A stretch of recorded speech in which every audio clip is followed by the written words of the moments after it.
بجائے اس کے کہ بندہ یہ ہے کہ اللہ اکبر کہ اللہ بڑا ہے، وہ جب مد لگا دیتا ہے تو اس کا معنی یہ ہو جاتا ہے اللہ اکبر یعنی کیا اللہ بڑا ہے، تو یہ سوالیہ نشان ہو جاتا ہے جو کہ بالکل صحیح نہیں ہے۔ جب اللہ اکبر کہتے ہوئے آپ ہاتھ اٹھائیں تو ہاتھ بالکل کھلے ہوئے ہونے چاہیے، انگلیاں آپس میں ملی ہوئی ہونی چاہیے، اور یا تو آپ کندھے کے برابر اٹھائیں، یہ بھی جائز ہے، یا کانوں کے برابر میں اٹھائیں۔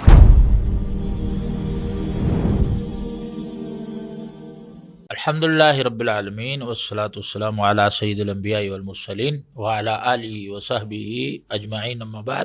ناظرین، صفت صلاۃ النبی صلی اللہ علیہ وسلم علامہ البانی کی کتاب ہے، اس کی ہم شرح کر رہے ہیں۔ نماز کے مسائل جو ہے اس میں بیان ہوئے ہیں۔ تکبیر کا مسئلہ چل رہا تھا کہ اللہ اکبر کہہ کر نماز شروع کرنی ہے۔ تکبیر کے حوالے سے لوگ کیا کرتے ہیں، کچھ غلطیاں کرتے ہیں، خاص طور پہ تکبیر کے پڑھنے سے متعلق اس کی تنبیہ بہت ضروری ہے۔ اچھا، ایک غلطی کیا کرتے ہیں لوگ کہ لام کا مد بہت زیادہ کھینچتے ہیں، اللہ اکبر اس طرح کہتے ہیں، یہ سنت کے خلاف ہے۔ تکبیر کہنے کا طریقہ یہ ہے کہ اللہ اکبر سمپل سادہ انداز سے کہنا ہے، اس میں کسی حرف کو کھینچنا نہیں ہے بہت زیادہ۔ اچھا، اس میں کہیں کہیں لوگ اتنا کھینچ جاتے ہیں کچھ الفاظ کو کہ معنی ہی تقریباً تبدیل ہو جاتا ہے، اور اہل علم فرماتے ہیں کہ اگر کوئی ایسے مقام پر کسی نے کچھ کھینچا کسی لفظ کو کہ معنی ہی تبدیل ہو گیا تو سمجھے اس کی نماز ہی باطل ہے۔ مثال کے طور پہ اگر کوئی بندہ اللہ اکبر کی جگہ اکبر یعنی مد لگا دیتا ہے حمزہ کے اوپر، جو اکبر میں حمزہ ہے اس پر مد لگا دیتا ہے، تو یہ معنی ہی بالکل تبدیل ہو جاتا ہے۔ اکبار جو ہے عربی زبان میں تبلے کو کہا جاتا ہے، ٹھیک ہے؟ تو آپ سمجھیں کہ لفظ ہی چینج ہو گیا، بالکل اس کا تلفظ ہی چینج ہو گیا۔ تو آپ اللہ کو نعوذ باللہ جو ہے وہ بڑا کہنے کے بجائے آپ تبلے کا اللہ کی ذات کے لیے لفظ استعمال کر رہے ہیں، جو کہ ایک کفریہ لفظ ہے۔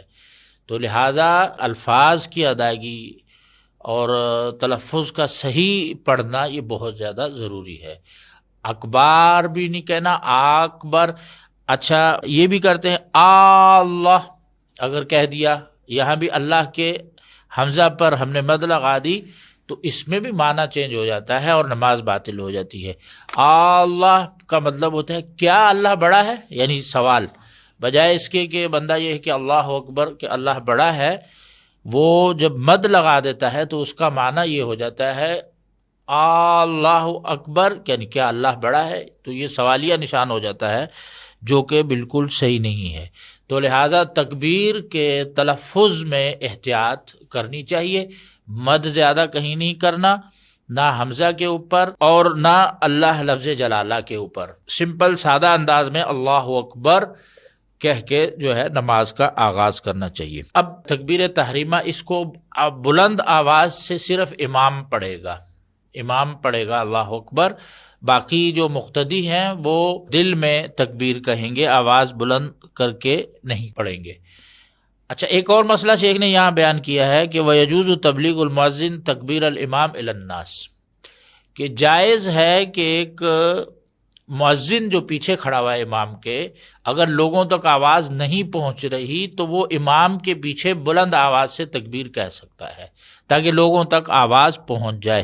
رسول اللہ صلی اللہ علیہ وسلم کے بارے میں آتا ہے کہ آپ جب بیمار ہوتے تھے، رفع ابو بکر صوتہ یبلغ الناس تکبیر مع نبی صلی اللہ علیہ وسلم، ابو بکر رضی اللہ عنہ پیچھے سے بلند آواز میں تکبیر کہا کرتے تھے تاکہ جو لوگ آواز نہیں سن رہے وہ آواز کو سن لیں۔ اچھا، یہاں ایک اور بھی بات ذہن میں رہے کہ اللہ اکبر کا جو لفظ ہے یہ الفاظ توقیفی ہیں۔ توقیفی کا مطلب یہ ہے کہ جیسا کہ اللہ کے نبی صلی اللہ علیہ وسلم نے سکھایا ہم نے ایسے ہی کہنے ہیں۔ اب یہاں اللہ کے لفظ کی جگہ آپ نے اللہ کا کوئی دوسرا نام لے لیا تو پھر بھی نماز صحیح نہیں ہوگی۔ مثال کے طور پہ کوئی کہہ دے کہ اللہ اکبر کی جگہ الرحمن اکبر، حالانکہ رحمان بھی اللہ کا نام ہے، اللہ بھی اللہ کا ذاتی نام ہے، لیکن رحمان کا لفظ ہم یہاں استعمال نہیں کر سکتے، کیونکہ نبی کریم صلی اللہ علیہ وسلم نے جو ساری زندگی نماز پڑھی ہے اس میں اللہ اکبر ہی کہا ہے۔ بعض مذاہب میں اس کی جیسے کہ گنجائش دی گئی ہے وہ قطعی طور پر ٹھیک نہیں ہے۔ تو تکبیر کے حوالے سے ان مسائل کو ذہن میں رکھیں۔ اچھا، جب مقتدی ہے، مقتدی کس وقت تکبیر کہے گا؟ تو اس کے بارے میں خیال رہے کہ جب امام اپنی تکبیر مکمل کر چکا ہو پھر مقتدی کو تکبیر کہنی چاہیے۔ یہاں کیا ہوتا ہے عموماً کہ جب امام نماز پڑھا رہا ہے، امام نے ابھی اللہ اکبر کا الف حمزہ ہی نکالا ہوتا ہے تو پیچھے لوگ اپنی پوری تکبیر کہہ کے کھڑے بھی ہو جاتے ہیں۔ یہ امام کی متابعت کے سراسر خلاف ہے۔ نبی کریم صلی اللہ علیہ وسلم نے فرمایا کہ جعل الامام لیؤتم بہ، امام اس لیے بنایا گیا ہے کہ تاکہ اس کی اقتداء کی جائے۔ تو اگر آپ نے سبقت لے جانے کی کوشش کی امام سے تو اس سے نماز کے باطل ہونے کا خطرہ ہوتا ہے۔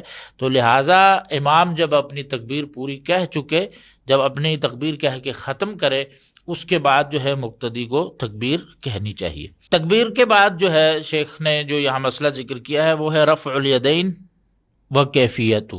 جب ہم نے اللہ اکبر کہا تو اللہ اکبر کہتے وقت اور ہم نے کیا کرنا ہے نماز کے آغاز کے لیے؟ تو فرمایا کہ رفع الیدین، ہم نے ہاتھوں کو بلند کرنا ہے۔ اس کی کیفیت کیا ہے؟ وَيَرْفَعُ يَدَيْهِ مَعَ التَّكْبِيرِ، اللہ اکبر، یعنی یہ بھی جائز ہے کہ آپ اللہ اکبر کہیں، الفاظ ادا کر رہے ہوں اور الفاظ کے ساتھ ساتھ آپ ہاتھ کو اٹھائیں۔ او قبلہ، یا آپ پہلے ہاتھ اٹھا لیں پھر تکبیر کہیں، یہ بھی جائز ہے۔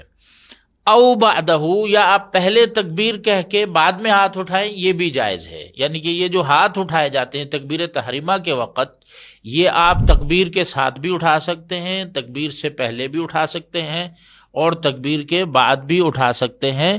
یہ سب جو ہے سنت نبی صلی اللہ علیہ وسلم سے ثابت ہے۔ حدیث میں ہے کہ کانا یرفع یدیہ تارۃ مع التکبیر و تارۃ بعد التکبیر و تارۃ قبلہ، کبھی آپ صلی اللہ علیہ وسلم تکبیر کے ساتھ ہاتھ اٹھاتے، کبھی تکبیر کے بعد اور کبھی تکبیر سے پہلے۔ اور ہاتھ اٹھاتے وقت آپ یہ خیال رکھیں کہ ہاتھ جو ہے وہ اس طرح نہیں ہونے چاہیے، ہاتھ بالکل انگلیاں سیدھی ہونی چاہیے اور آپس میں ملی ہوئی ہونی چاہیے۔ یعنی کہ انگلیوں کے درمیان فاصلہ اس طرح رکھنا یہ بھی جائز نہیں ہے۔ اور ہاتھوں کو آپ کہتے عموماً لوگ کبھی ایسے اٹھاتے ہیں ہاتھ اوپر کو اور ہاتھ مڑے ہوئے ہوتے ہیں، یہ بھی شرعی طور پر جائز نہیں ہے، خلاف سنت ہے، اور یہ اعمال بھی نماز کی خرابی کا باعث بنتے ہیں۔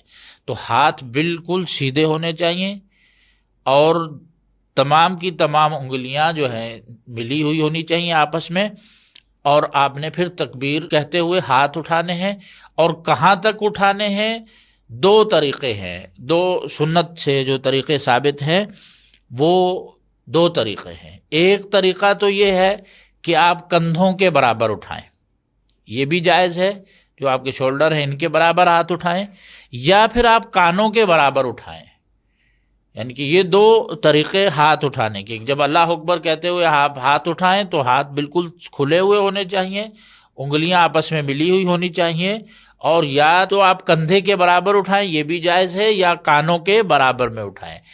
اچھا، کچھ لوگ کیا کرتے ہیں کہ ہاتھ اٹھا کر جو ہے وہ کانوں کو لگاتے، اس طرح کرتے ہیں، ایسے اٹھا کے، اور ہتھیلیاں ان کی اندر کی طرف ہوتی ہیں۔ ایسا نہیں، ہتھیلیاں بالکل سامنے قبلہ رخ ہونی چاہیے، اندر کی طرف ایسے نہیں ہونی چاہیے۔ تو کچھ لوگ کیا کرتے ہیں، ہاتھ اٹھاتے ہیں، ہاتھ اٹھا کر پھر کانوں کو لگا کر پھر باندھتے ہیں۔ یہ بالکل شرعی طریقہ نہیں ہے۔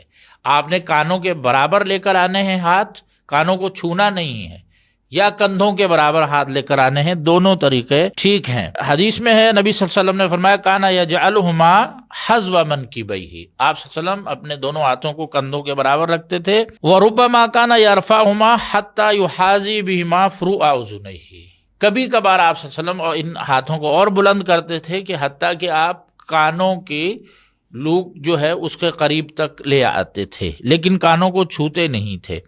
تو آپ نے تکبیر کہتے ہوئے ہاتھ اٹھانے ہیں جس کیفیت سے ہم نے ذکر کیا ہے، اس کے بعد جو ہے آپ نے ہاتھوں کو باندھنا ہے۔ اب ہاتھ کی باندھنے کی جو جگہ ہے وہ اس کے بارے میں انشاءاللہ ہم آئندہ ایپیسوڈ میں بات کرتے ہیں اللہ کی توفیق سے. انہ ولی ذالک والقادر علیہ. سبحان ربک رب العزت عما یصفون وسلام علی المرسلین والحمد للہ.